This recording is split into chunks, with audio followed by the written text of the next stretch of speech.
पुरानी बातों को कुरेदना नहीं चाहिए, क्योंकि अगर पुरानी बातें कुरेद के बाहर निकलेंगी, इतिहास को अगर हम खोदेंगे तो निश्चित तौर पे कहीं ना कहीं किसी न किसी लोगों के सेंटिमेंट, चाहे वो किसी भी समाज के हो, हर्ट होंगे।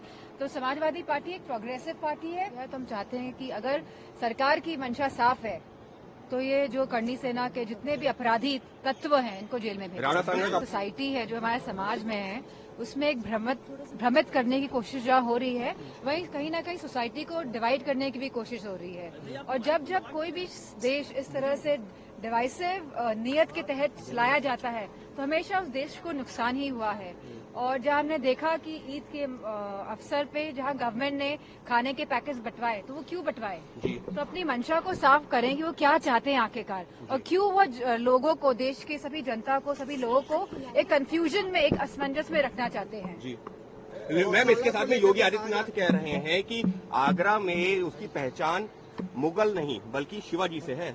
हम ये कहना चाहते हैं, जो दलित सांसद जिसपे कल करनी सेना द्वारा हमला किया गया था, तो ये भारतीय जनता पार्टी की सरकार और प्रशासन की जिम्मेदारी बनती है कि जिस तरह से हमला हुआ, सबसे पहले तो हम उसकी निंदा करते हैं।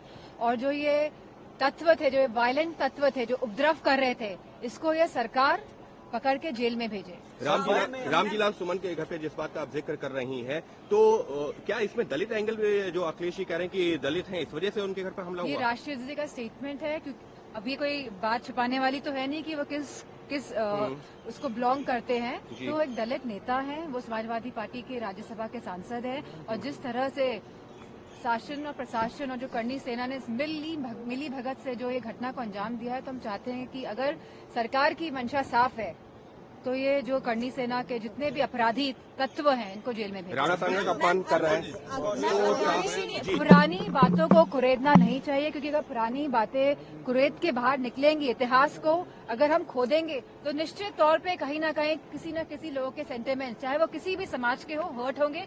तो समाजवादी पार्टी एक प्रोग्रेसिव पार्टी है, डेवलपमेंट के तहत वह देश को आगे ले जाने की बात करती आई है, हमेशा करती रहेगी। हमसे जुड़े रहने के लिए हमारे YouTube चैनल को सब्सक्राइब करें और नई वीडियो की नोटिफिकेशन के लिए बेल आइकॉन को दबाएं। हमसे जुड़े रहने के लिए हमारे YouTube चैनल को सब्सक्राइब करें और नई वीडियो की नोटिफिकेशन के लिए बेल आइकॉन को दबाएं।